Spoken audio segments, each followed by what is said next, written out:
What's up guys, my name is ESO and welcome to the channel. I'm not going to lie to you guys, I am very excited to bring you this new build, because it has the highest damage output that you can achieve in the game, without doing any exploits. If you use this build, you will hit like a truck, even on master difficulty.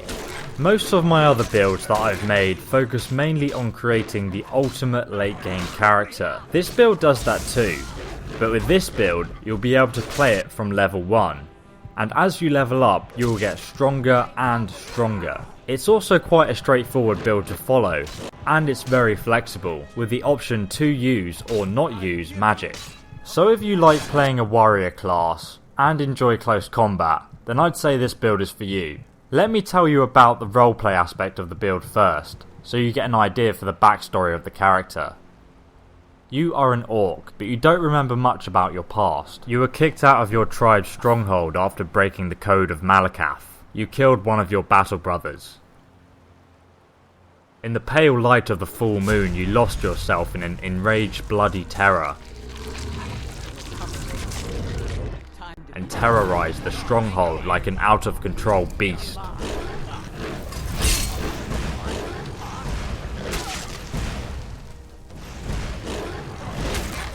You awoke unclothed, lying face down in the mud, left with bloody visions of thrashing claws and mangled flesh. Your tribe had abandoned you to walk alone, exiled, tribeless.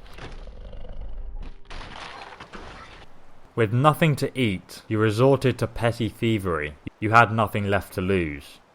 You ended up at the end of the road, imprisoned in a damp cell, with no spirit to go on, eating leftovers and mouldy bread. You had no purpose and nowhere to go, so you embraced what you were, what you had become, a beast. It was then that you saw the moonlight shining down on you. You let go of what it was to be human, and became one with the beast. You ran into the woods. Never again did you want anything to do with humans. The forest is your home now, and it has treated you better than any other kin you once had. I'll leave it up to you to figure out where your allegiance lies. Now let's talk about the werewolf half of this build, because that's the most exciting bit, and it's where all the damage comes from. If you didn't already know, you can become a werewolf by doing the companion quest line, just here in Whiterun. If you join them, they will offer you the opportunity to become a werewolf early on in the questline. Just read the description for more information. Also, by using Hircine's ring, you can transform into a werewolf whenever you want. Just equip it like this, in order to transform. Check out the description for more information on how to obtain the ring. While in werewolf form, your health increases by 150 and stamina by 200.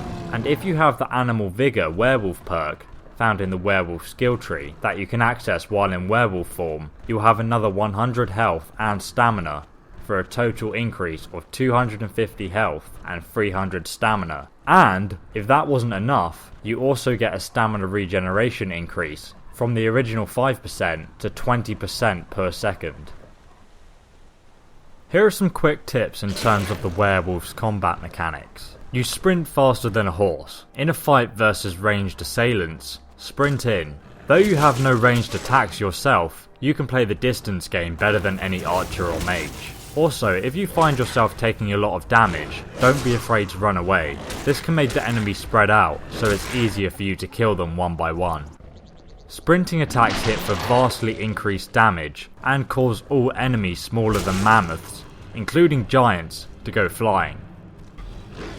You will not stagger when attacked or when attacking the enemy with a raised shield, so feel free to slash away. This is really powerful because nobody can block your attacks or defend themselves in any way against you. All directional power attacks made by moving also cause enemies to go flying. Using this to your advantage, it is possible to bring down even a giant early on. You can also feed off corpses to prolong your werewolf state and also regenerate health. When playing a werewolf build, your choice of race does not really matter, because when you transform you lose your racial bonuses. But to stick to the nature of this build, I suggest playing an orc, because once you come out of werewolf form, you can activate your race skill Berserk mode. This will mean that you take half damage and deal double damage to others. It's actually one of the best race skills available.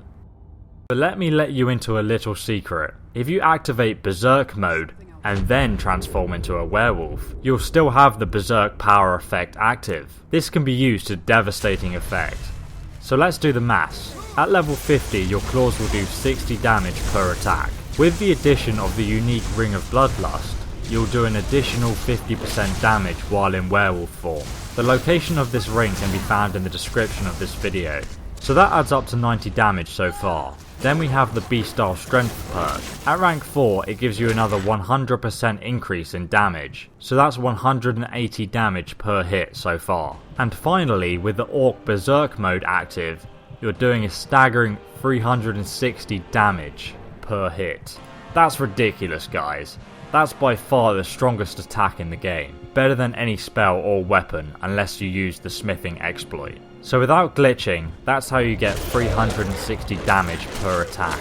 And considering you're a werewolf, your attacks are pretty damn fast. For example, your power attack hits 3 times in quick succession, for a total damage of 180. So you can instant kill most enemies, because you hit like a fucking truck.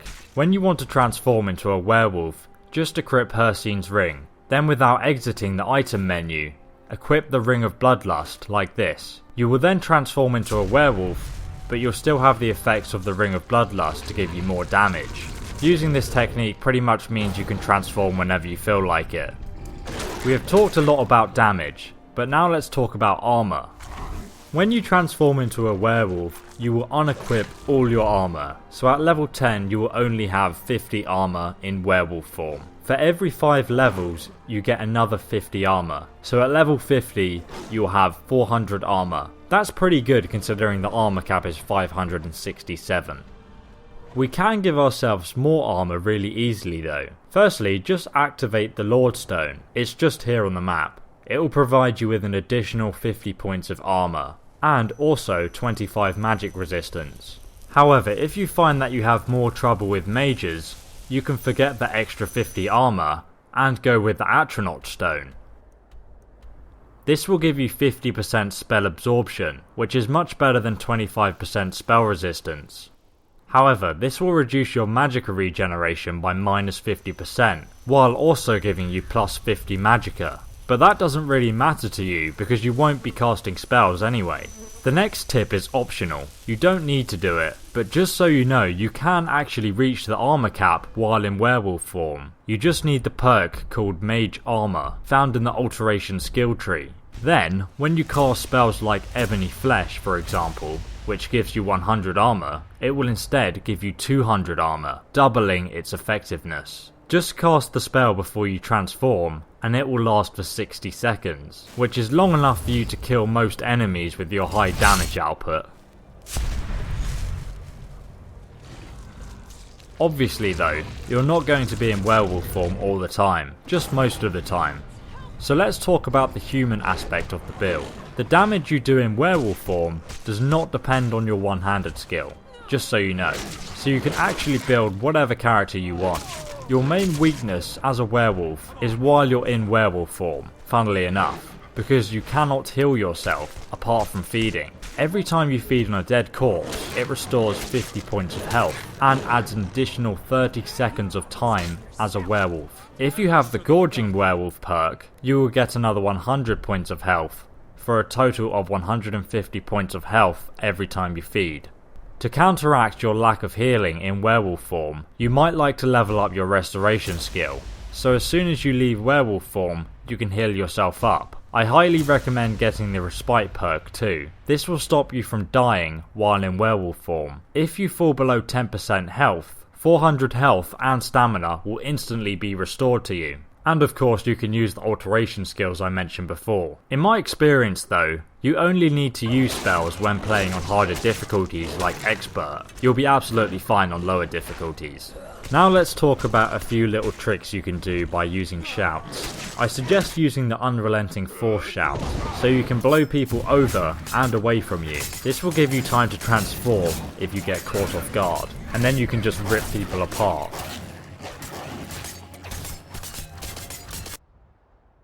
You can also use the Animal Allegiance perk to call nearby animals to your aid, including mammoths. If you then transform into a werewolf and use the Werewolf Totem of Brotherhood, Howl, which calls ice wolves to your aid, you will literally have a pack of animals to help you take out the enemy. This is very effective against large foes like dragons or giants.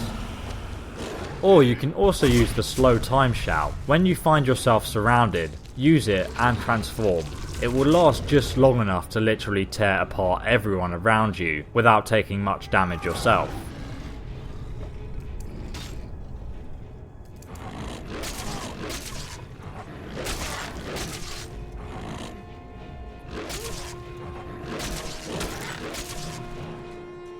The Shout Dragon Rend is worth a mention too. It will force dragons to land so you can rip them apart. All the Shout locations can be found in the description of this video. Now let's talk about equipment. It's mentioned before that only 2 items you really need are the Ring of Hircine and the Ring of Bloodlust, which can both be found in the description.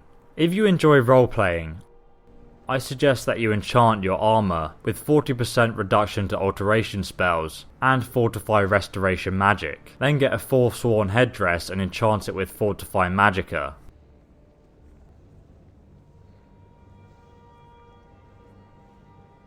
And lastly, wield a one-handed axe with the Absorb Health enchantment on it for some further healing. But like I mentioned earlier, this build is all about the werewolf, so you can pretty much build your human form character to fit with the roleplay aspect of this build, or you can build it however you want to. The choice is really up to you, but if you're looking for some more ideas, you might like to check out my other build guides that can be found on my channel. Here are a few more quick tips that you should know.